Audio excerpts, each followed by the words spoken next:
सुनो न में आपका स्वागत है। इस बार हम आपको मुंशी प्रेमचंद की कहानी मनोवृत्ति सुनवा रहे हैं।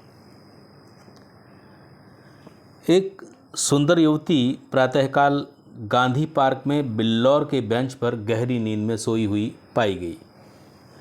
ये चौंका देने वाली बात है।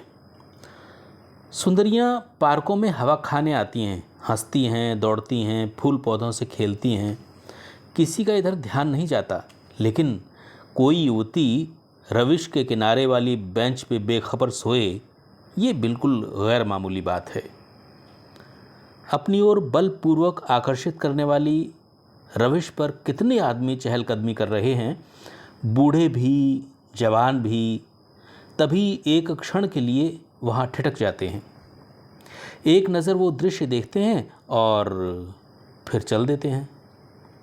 युवक वृंद रहस्य भाव से मुस्कुराते हुए, वृद्धजन चिंता भाव से सिर हिलाते हुए और युवतियां लज्जा से आंखें नीचे किए हुए। संत और हाशिम निक्कर और बनियान पहने नंगे पांव दौड़ रहे हैं। बड़े दिन की छुट्टियों में ओलंपियन रेस होने वाली है। दोनों उसी की तैयारी कर रहे हैं। दोनों इस जगह पर पहुंच के रुक जाते हैं और दबी आंखों से युवती को देखकर आपस में ख्याल दौड़ाने लगते हैं। बसंत ने कहा, इसे और कहीं सोने की जगह नहीं मिली? हाशिम ने जवाब दिया, कोई वेश्या है। लेकिन वेश्याएं भी तो इस तरह बेशर्मी नहीं करती। वेश्या अगर बेशर्म न हो तो वेश्या नहीं। अरे बहुत सी ऐसी बातें हैं जिनमें कुलवधू और वेश्या दोनों एक जैसा व्यवहार करती हैं। कोई वेश्या मामूली तौर पर सड़क पर सोना नहीं चाहती। अरे रूप छवि दिखाने की नई आर्ट है। आर्ट का सबसे सुंदर रूप तो छिपाव है, दिखाव थोड़ी है। वेश्या इस रहस्य को खूब समझती है। उसका छिपाव केवल आकर्षण बढ़ाने के लिए है, हो सकता है, मगर केवल यहाँ सो जाना ये प्रमाणित नहीं करता कि ये वेश्या है। इसकी मांग में सिंदूर है। वेश्याएं अवसर पड़ने पर सौभाग्यशाली बन जाती हैं। रात भर जाम से जाम टकराए होंगे, काम क्रीड़ाएं की होंगी, अवसाद के कारण ठंडक पाके सो गई होगी। मुझे तो कुलवधू सी लगती है। कुलवधू पार्क में सोने क्यों आएगी?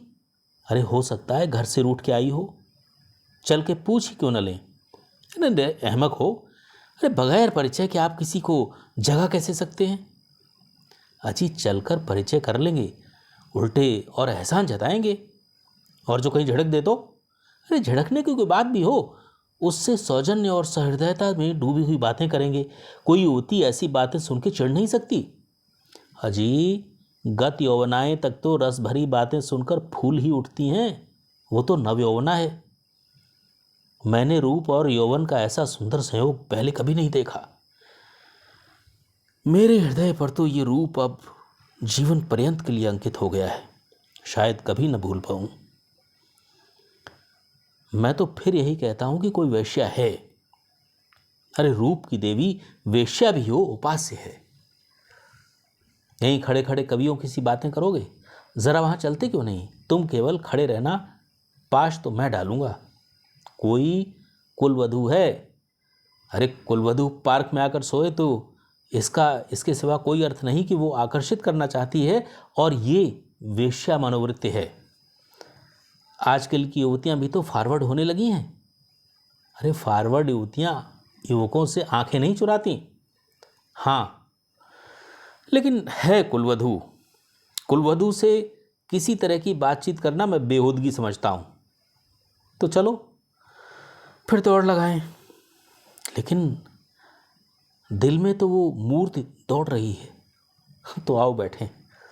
जब वो उठ के जाने लगे तो उसके पीछे चले। अरे मैं कहता हूं वेश्या है और मैं कहता हूं कुलवधू है, तो रही 10-10 की बाजी।